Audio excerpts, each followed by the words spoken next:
الرحمن الرحیم رضیت باللہ ربا وبالاسلام دینا وبمحمد نبیا ورسولا اما بعد فاعوذ باللہ من الشیطان الرجیم بسم اللہ الرحمن الرحیم وعن انس کان قال رسول اللہ صلی اللہ علیہ وسلم ان العبد اذا وضع في قبره وتوضا عنه اصحابه انه لا يسمع قرع نعالهم اتاه ملكان فيقعدانه فيقولان ما كنت تقول في هذا الرجل لمحمد صلى الله عليه وسلم فاما المؤمن فيقول اشهد انه عبد الله ورسوله او كما قال عليه الصلاه والسلام ان الله وملائكته يصلون على النبي يا ايها الذين امنوا صلوا عليه وسلموا تسليما الصلاة والسلام عليك يا سيدي يا رسول الله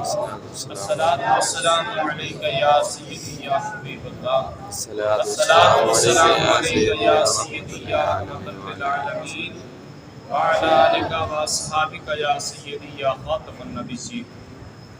عزیزان من، اس حدیث کے راوی حضرت انس بن مالک ہیں. وہ فرماتے ہیں کہ مدینے کے تاجدار نے فرمایا کہ جب انسان کوئی فوت ہو جاتا ہے، اس کو جب قبر میں رکھ کر اس کے ساتھی واپس لوٹتے ہیں تو وہ میت جو ہے ان اپنے ساتھیوں کے واپس جانے کے قدموں کی آہٹ سے، ان کے قدموں کی آواز سنتا ہے. وہ میت میں جو قبر ہے، قبر کے اندر جو میت ہے وہ کیا کرتی ہے؟ ان کے قدموں کی آہٹ سنتی ہے، ان کے قدموں کی آواز سنتی ہے. تو پتہ چلا کہ مردے جو ہیں وہ بھی سنتے ہیں، اور مردوں کا سننا جو ہے وہ قرآن سے بھی ثابت ہے اور حدیث رسول سے بھی ثابت ہے. سب سے پہلے جب قرآن سے مسئلہ ثابت ہو جائے تو پھر حدیث کی ضرورت نہیں پڑتی. ہاں، حدیث کی ضرورت تب پڑتی ہے جب اس آیت کی وضاحت کرنی ہے. تو قرآن سے بھی ثابت ہے، احادیث مبارکہ سے بھی ثابت ہے.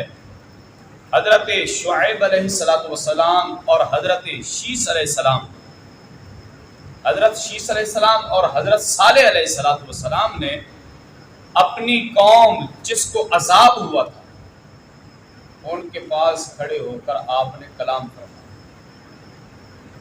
اور سنیے، جنگ بدر میں جب اللہ تبارک و تعالیٰ نے ہمیں فتح عطا فرمائی، اس وقت کفار کے لاشیں پکڑ پکڑ کر ایک کنویں میں پھینکے گئے.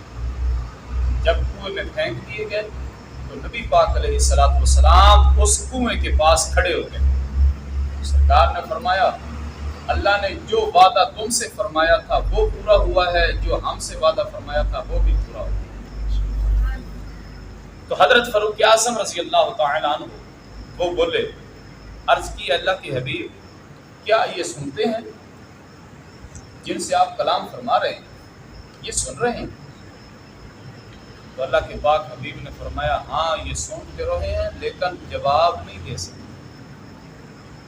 سن تو سکتے ہیں لیکن جواب نہیں دے سکتے. تو بھائی جو کافر ہے، ہاں جی، جو سرے سے کافر ہے، وہ کلام سن سکتا ہے جس نے محمد عربی کا کلمہ پڑھا ہو، جس نے نبی پاک علیہ السلام کو آخر الزمان نبی مانا ہو، وہ کیوں نہیں سن سکتا؟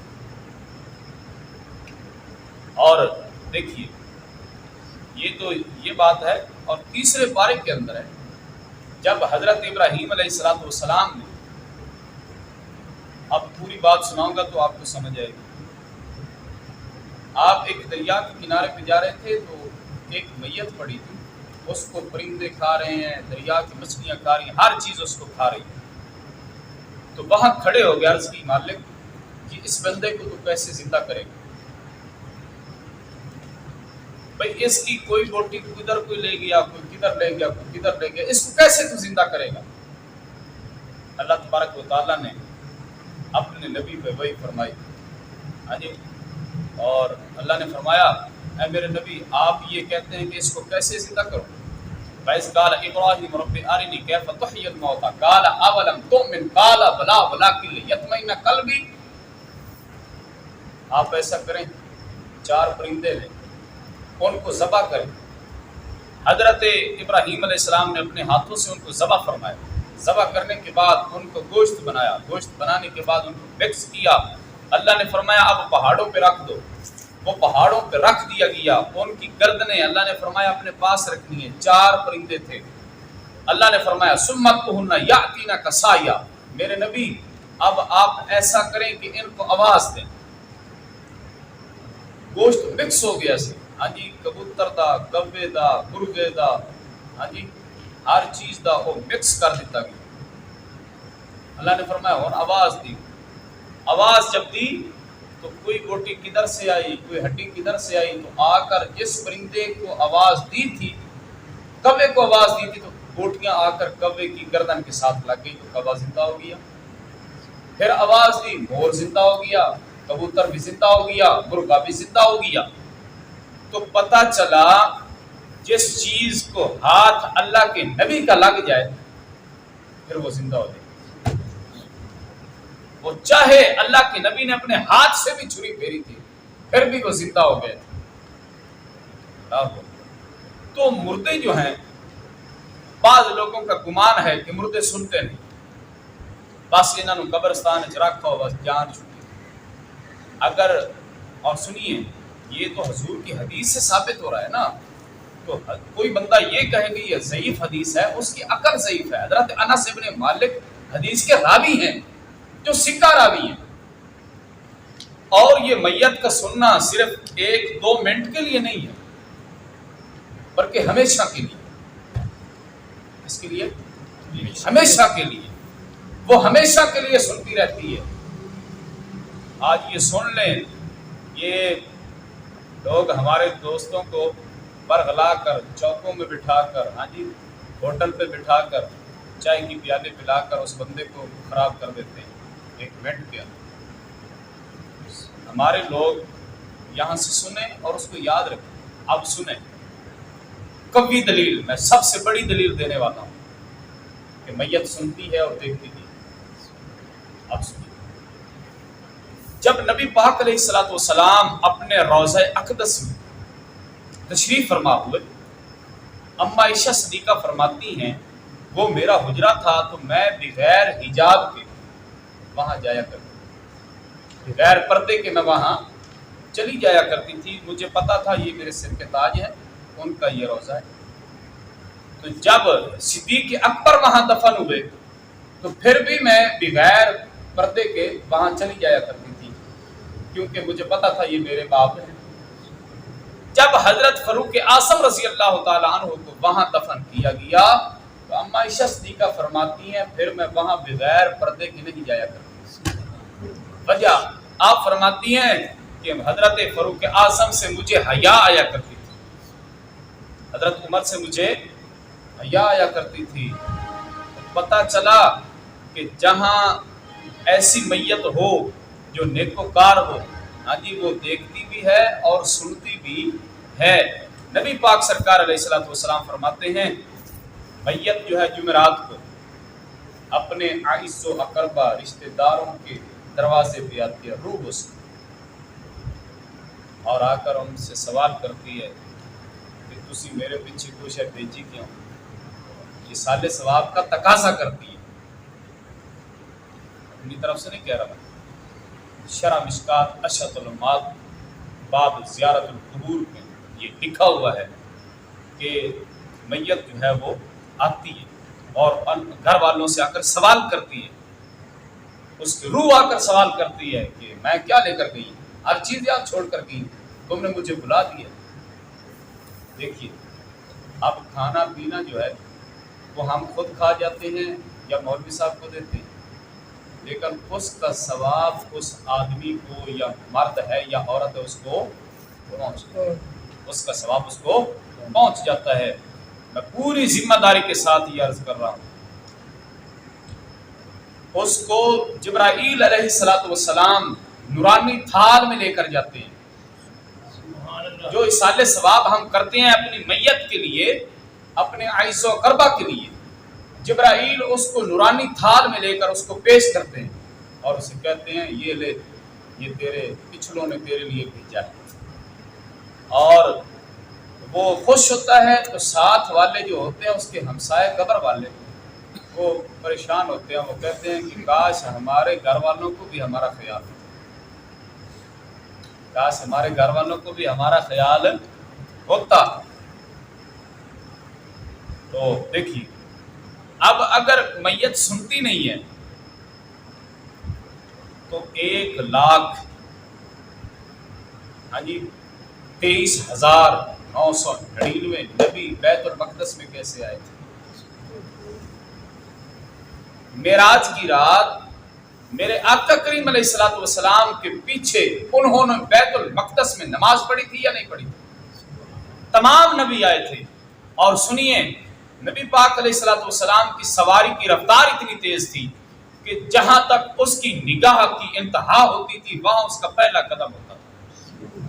سرکار فرماتے ہیں میں حضرت موسیٰ علیہ الصلوۃ والسلام کے مزار پر انوار کے قریب سے گزرا تو میں نے اپنی نگاہ نبوت سے دیکھا. میں کیا دیکھتا ہوں؟ حضرت موسیٰ علیہ السلام اپنی قبر انور میں کھڑے ہو کر نماز پڑھ رہے ہیں، اپنی قبر میں کھڑے ہو کر نماز پڑھ رہے ہیں. وہاں صلاۃ کا لفظ ہے. علماء فرماتے ہیں صلاۃ کے کئی معنی ہیں.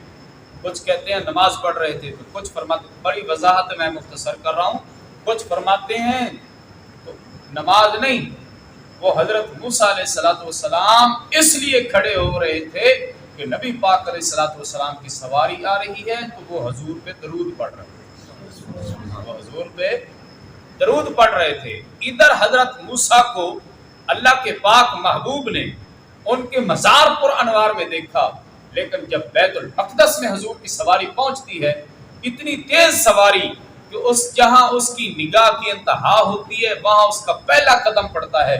اتنی تیزی کے ساتھ جانے والی سواری جب بیت المقدس میں پہنچتی ہے تو وہاں حضرت موسیٰ علیہ السلام سامنے کھڑے. سبحان اللہ. حضرت موسیٰ علیہ السلام وہاں سامنے. یہ دیکھو، اور پھر پیچھے نبیوں نے نماز پڑھی. آخری بات کرتا ہوں، یہ حدیث بہت طویل ہے، اس میں بڑی وضاحت ہے، کل اگلی وضاحت کروں گا. یہاں نبیوں نے پیچھے نماز پڑھی بیت المقدس میں، لیکن جب تیرے اور میرے نبی عرش پر پہنچے، جب پہلے آسمان پہ پہنچے تو حضرت اللہ کے پاک نبی جب وہاں پہنچے تو نبی وہاں موجود تھے. وہاں حضرت آدم علیہ السلام پہلے آسمان پہ حضرت آدم علیہ السلام سے ملاقات ہوئی، پھر دوسرے آسمان پہ، پھر تیسرے آسمان پہ، چوتھے آسمان پہ تمام نبیوں سے، حضرت یوسف علیہ السلام سے، حضرت عیسیٰ علیہ السلام سے، بعض نبیوں سے ملاقاتیں ہوتی گئی. دیکھو جو نبی پیچھے نماز پڑھ رہے ہیں، اب اتنی جلدی میں میرے آقا کی تو سواری تیز جا رہی ہے نا، تو نبی کیسے اتنی جلدی وہاں پہنچ گئے؟ تو پتہ چلا کہ جو ایسی روحیں ہوں جو نیک ہوں وہ کبھی ان کو موت نہیں آتی، ان کو کبھی موت نہیں آتی. وہ صرف انتقال ایک ہوتا ہے، ہاں جی، وہ بس ایک وہ وعدہ رب کا پورا ہونا ہوتا ہے، وہ پورا ہوا. تو آج اگر ہم قبرستان میں جاتے ہیں کیا کہتے ہیں؟ بولو تو صحیح نا، السلام علیکم یا اہل. اگر یہ میں نے آپ کو پہلے کہا ہے کہ وہ جوتوں کی آہٹ سنتا ہے، پیروں کی آہٹ سنتی ہے میت، یہ اس کا سننا ہمیشہ کے لیے ہے، 1-2 منٹ کے لیے نہیں ہے، ہمیشہ ہمیشہ کے لیے. تو جو سلام ہم کرتے ہیں وہ اس کو ہمیشہ کے لیے سنتا ہے. جب بھی کوئی آدمی قبرستان میں جائے تو اگر جتنا مرضی بڑا قبرستان ہے تو آدمی وہاں سے اگر داخل ہوا ہے تو کہے السلام علیکم یا اہل القبور. جتنا اس کی آواز کو قریب والی میت سنتی ہے اس سے زیادہ وہ دور والا سنتا ہے، اس سے زیادہ وہ دور والا سنتا ہے. یہ نہ سوچو کہ اتنا بڑا قبرستان ہے اس کو آواز کیسے پہنچے گی. ہاں جی، بلکہ وہ دور والا اس سے بھی زیادہ سنتا. اور جب قبر میں اس کو رکھ دیا جاتا ہے، دنیا میں تو ہمیں پتہ نہیں چلتا، پرندے اڑ رہے ہوں تو نہیں ہم تمیز کر سکتے کہ یہ مردہ ہے، نر ہے یا مادہ ہے. تو جب آدمی قبر میں چلا جاتا ہے، اس کی قبر کے اوپر پرندہ بھی بیٹھ جائے تو وہ اس کو بھی پہچانتا ہے کہ یہ نر ہے کہ مادہ ہے، یہ نر ہے کہ مادہ ہے.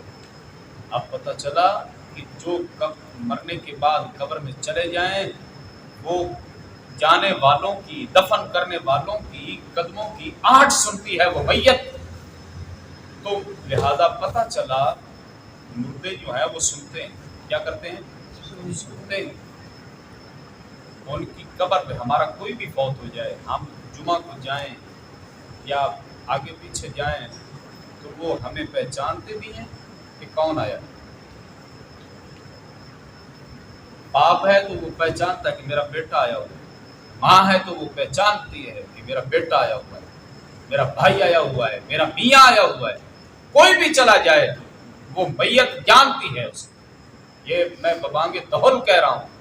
آپ جب بھی وہاں جاتے ہیں تو وہ میت جو ہے وہ پہچانتی ہے میرا بیٹا آیا ہے، میرا بھائی آیا ہے، میرا باپ آیا ہے. کون آیا ہے وہ اس کو پہچانتی بھی ہے، اس کو رشتے کو بھی جانتی ہے کہ کون آیا ہے.